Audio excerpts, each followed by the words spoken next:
America में एक शहर है, लास वेगस। इसे पापों का शहर कहते हैं, सिन सिटी। ताश, जुआ हो या शराब, कोकेन, ऐसा कोई नशा नहीं है जो यहाँ ना किया जाता हो। कहा जाता है what happens in Vegas stage in Vegas, यानी यहाँ जो होता है बाहर निकलकर उसका जिक्र भी नहीं किया जाता। और जिक्र हो भी कैसे, आधी चीजें तो लोगों को याद ही नहीं रहती हैं। लेकिन वेगस से करीब 135 किलोमीटर दूर कुछ ऐसा है जिसे कोई एक बार देख ले तो चाहकर भी भूल नहीं सकता। इस रेगिस्तानी इलाके में मीलों दूर तक सन्नाटा रहता है। यहाँ कसीनो, पब तो नहीं है, लेकिन एक झील है, ग्रोम झील। इस सूखी झील में पानी नहीं, नमक है।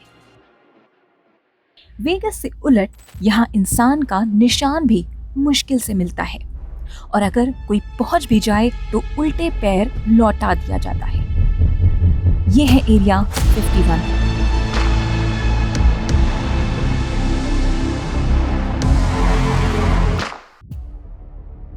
दुनिया की सबसे रहस्यमयी जगहों में से एक।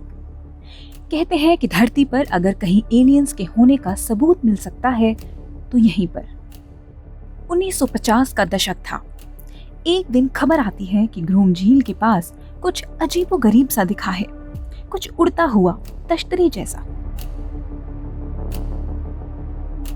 रात के आसमान में रोशनी दिखाई देती है। कहां से आ रही है नहीं पता, मगर एक नाम चल निकलता है, UFOs, अनआइडेंटिफाइड फ्लाइंग ऑब्जेक्ट्स, या उड़न तश्तरी।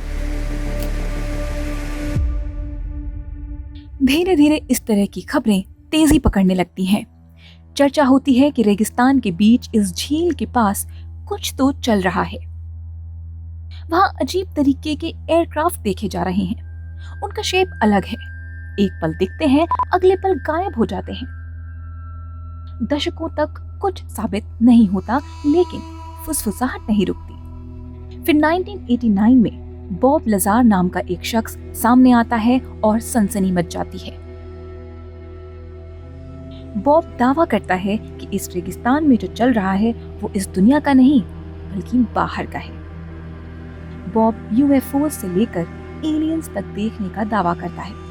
कहता है कि इसमें अमेरिकी सरकार, सेना, साइंटिस्ट सब शामिल हैं। बॉब ने क्या बताया, क्या कर रहा था अमेरिका? उन UFOs को तश्तरी ही क्यों कहा गया? क्या वाकई में एलियंस ने हमसे कांटेक्ट किया है? क्या है एरिया 51 का राज?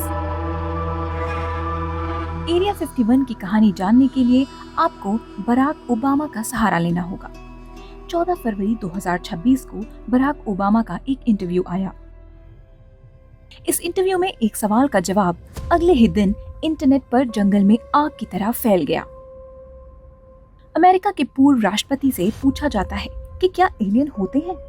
ओबामा जवाब देते हैं, हाँ होते हैं, लेकिन एरिया 51 में कोई एलियन पकड़कर नहीं रखा गया है। ये वही एरिया 51 है जिसके बारे में बॉब लजार ने तमाम दावे किए थे। बॉब का कहना था कि वो एरिया 51 में काम कर चुके हैं। उनके सनसनीखेज दावों से दुनिया भर में हंगामा मच गया। बॉब ने बताया कि एरिया 51 में एक सीक्रेट टेस्टिंग फैसिलिटी है। यहाँ अमेरिकी सरकार एलियन टेक्नोलॉजी को डिकोड कर रही है। एलियंस एलिमेंट 115 का इस्तेमाल कर रहे हैं। ये क्या है किसी को नहीं पता, क्योंकि ये धरती पर पैदा ही नहीं हो सकता। ये ग्रेविटी के नियमों को ही फॉलो नहीं करता। पर बात सिर्फ टेक्नोलॉजी की नहीं थी। बॉब ने बाद में ये भी दावा किया कि एरिया 51 में सिर्फ एलियन क्राफ्ट्स नहीं, खुद एलियंस भी कैद थे। उनकी बॉडीज को स्टडी किया जाता था। जाहिर है बॉब की बातों को अमेरिकी सरकार ने हमेशा खारिज किया है, लेकिन इस तरह की कहानियां बंदूक से निकली गोली की तरह होती हैं। एक बार चल गई तो चल गई, फिर रफ्तार ही पकड़ती हैं।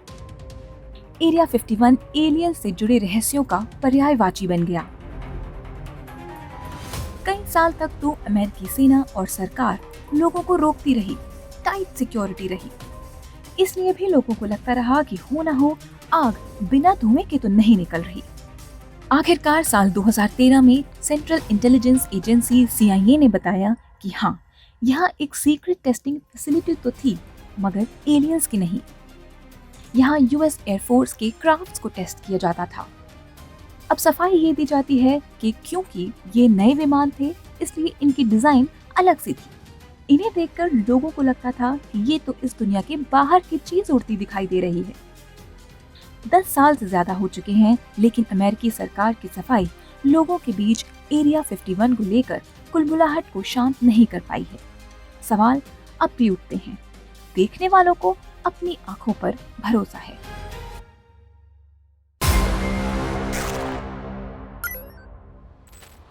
जून 1947 यूएस मरीन कॉर्प्स का एक एयरक्राफ्ट वॉशिंगटन में कहीं क्रैश हो गया था। इसे खोजने के लिए $5000 का इनाम रखा गया। प्राइवेट पायलट केनेथ आर्नोल्ड को लगा कि ये मौका अच्छा है, सेना की मदद भी हो जाएगी और $5000 भी जेब में। वो वॉशिंगटन के माउंट रेनियर पहाड़ के पास गश्त लगा रहे थे। तभी उन्हें रोशनी का एक फ्लैश दिखाई देता है। उन्हें पहले लगता है कि शायद कोई और प्लेन भी इस इलाके में है और उस प्लेन की सतह से सूरज की रोशनी रिफ्लेक्ट होकर आ रही है, लेकिन ऐसा नहीं था। वो अचानक देखते हैं कि एक नहीं बल्कि 9 चमकीले ऑब्जेक्ट आसमान में एक टेढ़ी लाइन में बहुत स्पीड में उड़ रहे हैं।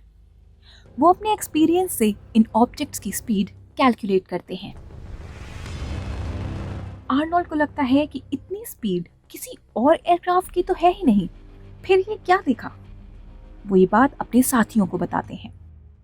मीडिया को खबर लगती है और रिपोर्टर्स का तांता लग जाता है। सब आर्नोल्ड की जुबानी पूरा वाकया जानना चाहते हैं।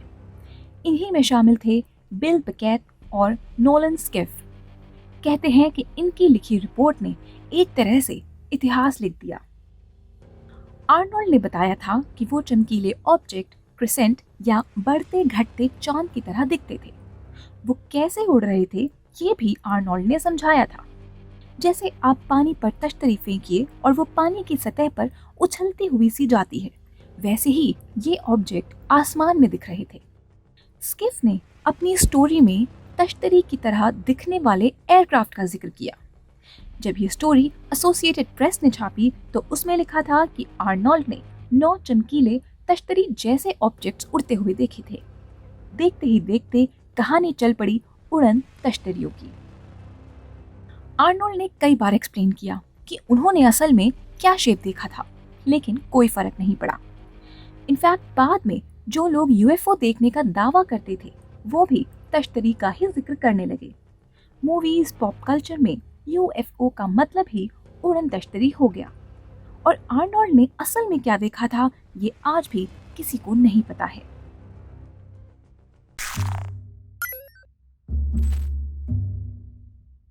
जैसे यूएफओ सुनकर हमारे दिमाग में तश्तरी जैसा शेप आता है, वैसे ही एलियंस की भी एक इमेज है। छोटी हाइट, चौड़ा सिर, बड़ी बड़ी आंखें, दुबला शरीर।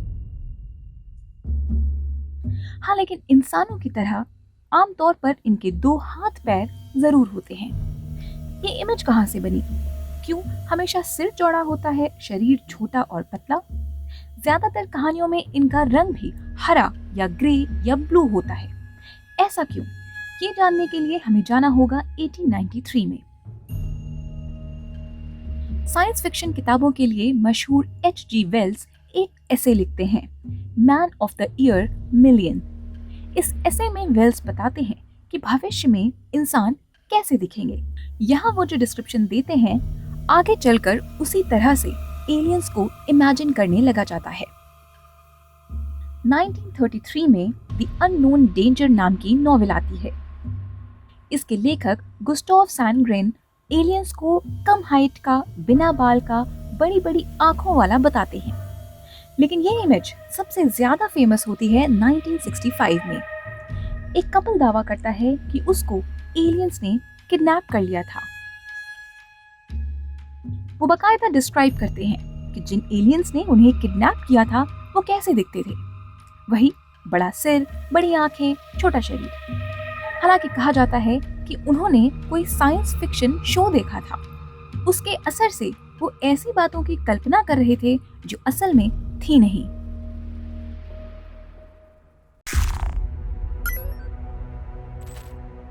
असल में सच है क्या? बराक ओबामा का कहना है कि एलियंस होते तो हैं, हालांकि हमने अभी तक उनसे कांटेक्ट नहीं किया है। पर क्या उन्होंने हमसे कांटेक्ट किया है? साल 2021 में अमेरिकी सरकार की एक रिपोर्ट सामने आती है। इसमें कहा जाता है कि भले ही एलियंस के बारे में कोई सबूत ना मिला हो, लेकिन कुछ सवाल जरूर बने हैं। कई ऐसे ऑब्जेक्ट्स को देखा गया है जिन्हें एक्सप्लेन नहीं किया जा सकता। तस्वीरें जरूर सामने आती हैं, मगर जवाब नहीं। पहेली और उलझती है जब एलियन से जुड़ी थ्योरीज में वैज्ञानिक भी सबूत ढूंढने लगते हैं। हमारे सोलर सिस्टम के बाहर से एक विजिटर आता है। नाम दिया जाता है ओमुआमुआ। शेप अजीब सा है, जैसे एस्ट्रॉइड या कॉमेट आमतौर पर दिखते हैं वैसा नहीं दिखता। रॉड जैसा है, स्पीड भी अलग ही है। दुनिया भर की एजेंसियां दावा करती हैं कि इसका नेचर यूनिक इसलिए है क्योंकि ये आया ही कहीं बाहर से है। मगर हार्वर्ड यूनिवर्सिटी के प्रोफेसर डॉक्टर आवी लोब ऐसा नहीं मानते। उनका दावा है कि ये किसी एलियन शिप जैसा दिखता है।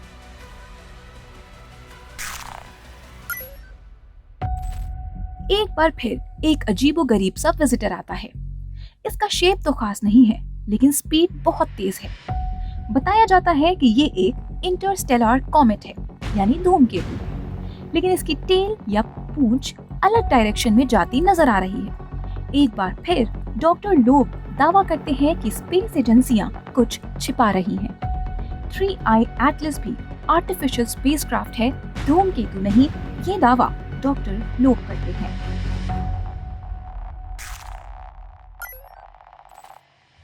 साइंस सबूत मांगता है। जिन स्पेसक्राफ्ट्स को यूएफओस कहा जाता है, उनका कोई निशान, मलबा कुछ नहीं मिला है। कम से कम ऐसा साबित नहीं हुआ है कि ऐसा कुछ एलियन लाइफ से जुड़ा हुआ है।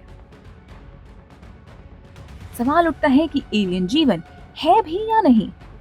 मंगल यानी मार्स, शुक्र यानी वीनस से लेकर शनि यानी सैटर्न के ढेर सारे चांद इस उम्मीद में छाने जा रहे हैं कि शायद कहीं लाइफ के निशान मिल जाएं। जीवन की खोज में कई एक्सोप्लैनेट्स भी मिल चुके हैं। एक्सोप्लैनेट्स यानी हमारे सौर मंडल के बाहर मौजूद ऐसे ग्रह जो किसी और सितारे का चक्कर लगा रहे हैं। मगर अभी तक हमें एलियंस के निशान नहीं मिले हैं। लेकिन हमारी खोज सिर्फ कुछ ग्रहों या हमारे सौर मंडल पर खत्म नहीं होती है। 1972 और 1973 में अमेरिकी स्पेस एजेंसी नासा ने पायनियर 10 और पायनियर 11 नाम के स्पेसक्राफ्ट लॉन्च किए। ये दोनों अंतरिक्ष की शून्यता में एक संदेश लिए जा रहे हैं। संदेश इस ब्रह्मांड में हमारी किसी साथी सभ्यता के लिए। इन स्पेसक्राफ्ट पर सोने के प्लाक लगे हैं। इन पर कुछ निशान बने हैं, एक महिला और एक पुरुष की आकृति। हमारी आकाश गंगा में सूरज कहाँ है, उसका नक्शा बना है। सौर मंडल और हाइड्रोजन का एक एटम। इन क्राफ्ट को इस उम्मीद के साथ भेजा गया है कि अगर दूर कहीं कोई एलियन सभ्यता होगी तो शायद ये उस तक पहुंच सकेंगे। ज्यादा चांसेस हैं कि जब तक ऐसा होगा धरती पर जीवन शायद ही बचा हो। लेकिन हम ये सोचकर खुश हो सकते हैं कि भले ही अरबों साल बाद हो, एलियन से मुलाकात की उम्मीद अभी बची है।